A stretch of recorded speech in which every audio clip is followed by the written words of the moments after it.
Julio César de la Rosa Tiburcio por la situación tan terrible en la que ningún padre, nadie quiere verse, ni hermano ni padre, que el día de ayer pues terminó lamentablemente de confirmarse con el fallecimiento de su hijo Julio César de la Rosa Jr. y que conocimos ya pues las informaciones a medida que la tarde avanzaba. Buenos días, si cabe el término buen día, Felipe. Así es, toda mi solidaridad para Julio César. O sea, Julio César y yo nacimos y nos criamos en el mismo barrio, ahí en Villa Agrícola, en La Sursa. Igual de mi parte. Y la vi, crecimos juntos. Es terrible, mano. Y para mí es doloroso porque cuando vi la noticia, coincidencialmente prácticamente el hijo de Julio César, que era su hijo mayor, y mi hijo Víctor Felipe, tiene la misma edad. O sea, Julio César y yo 33 tenemos años. Prácticamente la misma edad, porque subimos, nos desarrollamos juntos ahí en Villa Agrícola. Él Así estudió que él sabe que todo mi aprecio y toda mi solidaridad para él. Yo lo conocí, él fue compañero de estudios de nuestro querido amigo José Gómez, hijo del hermano de Héctor, y por él nos conocimos, y de verdad que lamenté mucho, sobre todo saliendo de una actividad familiar y en una situación que debe aclararse, hay que investigarla todavía. La policía tiene que aclarar todo. Pienso que la Policía Nacional debe haber una investigación. Y lógicamente el irresponsable que lo atropelló y lo dejó tirado. Sí, es responsabilidad que la se prepare, porque él va a aparecer en las próximas horas. Sí, tiene que aparecer. En este país es muy frecuente eso de que te atropellan en una carretera, en un camino, y el tipo agarra y se va. Pero él estaba ya prácticamente acá, y el tema es que él andaba en un vehículo, porque él andaba en su vehículo. Sí. Y no llegó nunca a la casa de la mamá, eran las 9:00 de la noche. No llegó a la casa de la mamá, al otro día tenía un compromiso, precisamente en San Cristóbal de la abuela. Al otro día tenía un compromiso familiar en San Cristóbal. Y cuando Julio César llama, dice que no, que él me ha llegado acá a San Cristóbal. Cuando llama a la casa de la abuela, dice, no, él no vino anoche. Pero él se despidió de Julio César como a las 9:30 de la noche, diciendo, ya estoy aquí en la capital, me voy ahora para la casa. Así que la policía tiene en su mano investigar la circunstancia de esa tragedia. Y hay cámaras en todos lados. Claro. Frente a migración. Darle seguimiento a eso no va a ser una cosa tan difícil. Ahora, la George Washington. Pero el vehículo es fácil de identificar. Fue la George Washington. Ahí es fácil de identificar. Sí. Yo creo que si se da el timing correcto, las cámaras antes y después dan con. Sí. Claro que sí. Miren, yo voy a hablar de la idea, de la propuesta, de la iniciativa del presidente de la República con el tema de la reelección presidencial. Y quiero decir lo siguiente, miren, todo el mundo sabe que la iniciativa de modificación constitucional es una prerrogativa o de los legisladores o del Poder Ejecutivo, y que hay que someter un proyecto de ley que explique o que establezca cuáles son los aspectos que se van a modificar en una constitución de la República, y que ese proyecto de ley tiene que ser aprobado por ambas cámaras, y una vez aprobado en ambas cámaras, entonces se convoca la Asamblea Nacional, y esa Asamblea Nacional, que la constituyen los senadores y los diputados, todos tiene las mismas prerrogativas. Claro. Son asambleístas. Son asambleístas. Sí, porque el mecanismo aquí es asamblea revisora. En otros países es asamblea constituyente, que hay que votar, hacer unas elecciones, ahora, empoderarla. Una vez constituida y levantada esa asamblea es totalmente soberana, libérrima para hacer lo que se le venga en gana, independientemente del proyecto de ley que convoca los aspectos que el Ejecutivo. Eso es cierto, Felipe, pero no sería interesante también que se cite cuando se dice eso. ¿Qué precedente se tiene de que se haya convocado y de que una vez convocada ahí dentro se haya desobedecido el mandato político de tocar el tema pactado? Ahí es que voy, porque hay mucha gente porque nadie es loco tampoco. Bueno, pero el tema es que la asamblea es que la asamblea es soberana. Y estoy planteando. No, y las otras lo fueron también. Pero está bien, pero yo te estoy hablando a ti de la prerrogativa que tienen las asambleas, independientemente de que.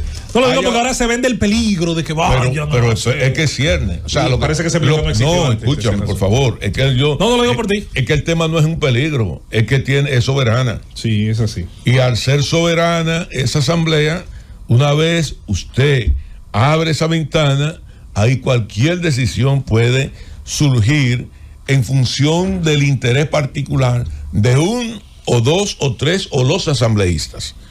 Y tiene una prerrogativa constitucional. Hay una prerrogativa constitucional. Ahora, ¿cuál es el punto? Que el presidente de la República, que tiene un liderazgo dentro de ese Congreso, tiene que empeñarse para que lo que él quiere, y él ser el garante, que lo que él quiera sea lo que se apruebe. Que es lo que tú has venido planteando, o lo que tú acabas de plantear. Cada presidente que tiene un liderazgo, que se ejerce un liderazgo sobre una Cámara determinada o sobre el Congreso Nacional, trata de imponer. Pero que después no me digan a mí, no es que la Asamblea es soberana, y ahí se le va a ocurrir a un individuo decir que el 50%, que es un tema histórico, de repente hay que reducirlo. Exacto. A un 45%, porque hay mucha gente que tienen una gran cantidad de imaginación. Sobre todo cuando usted no lo propuso antes. ¿Entiende? Y probablemente entonces ahí hay un precedente sobre si eso podría pasar. El 50% cuando se estableció en la reforma del 94, lo que había planteado era un 45%. Sí, pero se no, firmó un documento. pero Sí, no sí. sé, no sé. Sin embargo, cuando no sé. llegó al final. No, pero fue se firmó un 50. documento. No, Rosendo, déjame aclararte. Lo que se varió ahí fue el Pacto por la Democracia, que es el punto donde establecía el 45% más uno de los votos, y el tema del 10% cuando el segundo no alcanzaba, el primero alcanzaba por encima. Y se firmó un de documento previo. Entonces, ese documento que en principio lo firmó Peña Gómez y Joaquín Balaguer, pero no contaban con que el Partido de la Liberación Dominicana en ese momento era que tenía la mayoría congresual para modificar la Constitución. Entra el Partido de la Liberación Dominicana y dice: yo condiciono a aprobar ese pacto, pero si en vez de un 45% es un 50% más uno de los votos, para garantizar mayor nivel de gobernabilidad, que creo que ese fue el argumento. Obviamente todo el mundo sabía que el argumento era un argumento de peso político para evitar el umbral del 50% más uno de Peña Gómez. Entonces, eso fue lo que ocurrió, pero eso no se debatió en el marco del Congreso. Y Peña Gómez no se opuso porque él entendía que él iba a vencer a Leonel Fernández de cualquier manera, y ahí se equivocó. Entonces yo quiero que el presidente de la República, que es una iniciativa de él, haga valer su autoridad frente a sus asambleístas, y haga valer y ser el garante de esa propuesta, de que lo que se establezca y lo que se apruebe en ese proyecto de ley sea lo que se debate en el marco de esa asamblea. Él se hizo garante de que iban a elegir a Guillermo Moreno, senador del distrito, y no se cumplió. Sobre todo internamente en su partido. Y hay un elemento también, a propósito de lo que tú planteas, y es el tema de la soberanía que implica una sala. Tú perfectamente puedes decir... Digo, lo anterior lo elegía el electorado, no es una decisión constitucional. Yo soy un demócrata. Pero es cuando tú hablas de liderazgo en un partido. Es que hay soberanía. Cuando me refiero al tema de la soberanía de la asamblea es soberana para que un individuo ahí levante la mano y diga: mira, dentro de esta propuesta nosotros proponemos una modificación constitucional en tal y tal aspecto. Y si la mayoría lo aprueba, se va a aprobar. Ahora, ¿quién es el garante para evitar ese tipo de cosas? El presidente de la República. Tienen toda la prerrogativa de hacerlo o no hacerlo. Yo siempre he dicho que cuando tú legislas, a veces pensando en ti, legislas para el contrario, para favorecer al contrario, no para favorecerte a ti mismo. Yo sí lo voy a decir lo siguiente, a propósito de ese debate, ese tema. Todos los días nosotros tenemos una tensión electoral mucho más alta. Aquí las elecciones, a excepción del año 1996 a la fecha, todos los partidos políticos que han ganado las elecciones con un 50% más uno. Y no voy a mencionar el caso de Hipólito Mejía, porque Hipólito Mejía dobló prácticamente a sus opositores, y lo dobló, y por eso surgió con todo el nivel de legitimidad. Entonces, la legitimidad te da la participación electoral. Un país donde tú tienes todos los días una abstención mayor, pretender, como he escuchado a una gran cantidad de dirigentes importantes del Partido Revolucionario Moderno, establecer la posibilidad de reducir el 50% más uno de los votos a un 45%, decirle que no es lo mismo que participen 5 millones de personas como lo que participaron ahora en este proceso electoral, y que un presidente te gane con 2.600.000 votos con un 50%, a que un presidente te gane con 45% con 2.600.000 votos. La legitimidad no es la misma. Ni la representatividad. Y que ojalá que no se inventen con eso, porque no han dicho que para eso se negó. Cuando doña Milagro expresó eso, se negó en el 2022. Entonces parece que pues, es una posibilidad ahora. Que sí, la hay, porque además la Asamblea, tienen el control de la Asamblea, y la Asamblea es soberana. O sea, nadie impide de que haya una mente inteligente con alto nivel de imaginación y que apruebe ese proyecto. O sea, eso no, porque además forma parte de un debate a lo interno del PRM. Eso forma parte de un debate dentro del PRM. Porque lo que digo es el nivel de legitimidad con que surgen los gobiernos. Por ejemplo, este gobierno ahora ganó con un alto nivel de posicionamiento frente a la población. Pero cuando usted analiza los millones de dominicanos y dominicanas que votaron por Luis, frente a los millones de dominicanos y dominicanas que en mayoría de edad no votaron o no votaron a favor de Luis, estamos hablando de más de 6 millones de dominicanos. Estamos hablando de cerca de 6 millones de dominicanos. 5.5 millones de dominicanos. O no votaron por nadie o no votaron por Luis. Pero además de eso, agréguele los 4 millones de dominicanos que, aunque no tienen la categoría de ciudadanos, forman parte de este país que tienen que gobernar para ellos, entonces, que son los menores de 18 años. Porque hay que entender y establecer y aclarar o repetir que usted adquiere una ciudadanía después de que tiene una mayoría de edad. Dos cosas. La primera, un juicio de valor de esto que tú dices.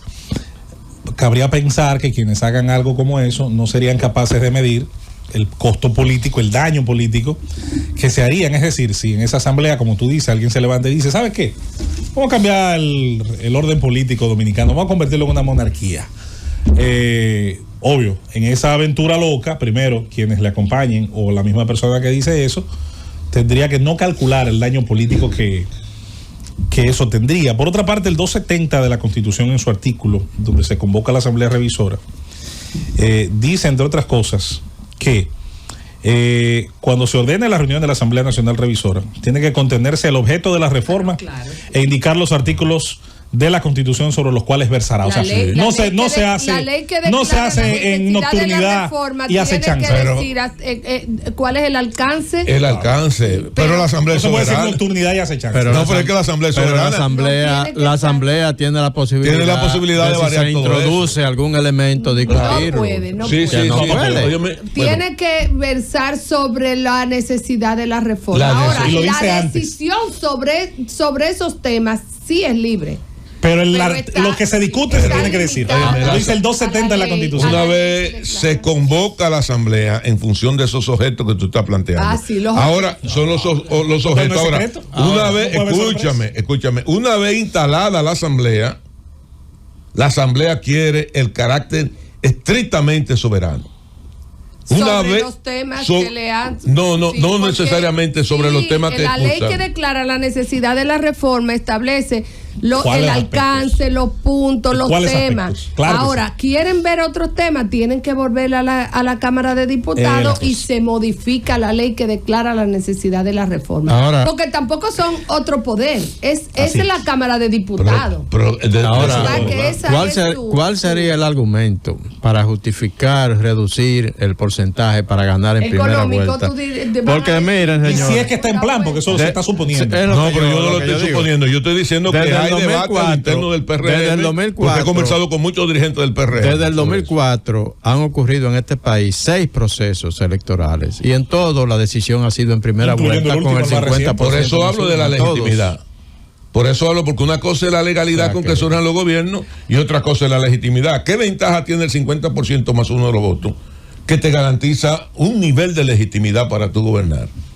Porque aquí nadie... Están proponiendo que sea el 95% de los legisladores. Sí, pero ya ese otro debate, que es el tema para blindar la Constitución. Pueden establecer el 95%, el 100%. En algún momento, La Constitución Cualquier no puede ser partido pétrea. político, cualquier coalición política te construye un 95% y te modifica la Constitución. O sea, ninguna Constitución es pétrea. En eso hay que estar claro. O sea, eso a mí no me preocupa. Lo que sí, yo creo en que el presidente de la República, cuando surjan esos debates que van a surgir en cualquier momento porque ya están en la palestra, él tiene que ser o debe ser el garante de que lo que se apruebe en función de la convocatoria a la Asamblea Nacional para modificar la Constitución de la República en los aspectos que el presidente quiere que se modifique, sea lo que se debate en el marco de la discusión de esa Asamblea Constituyente.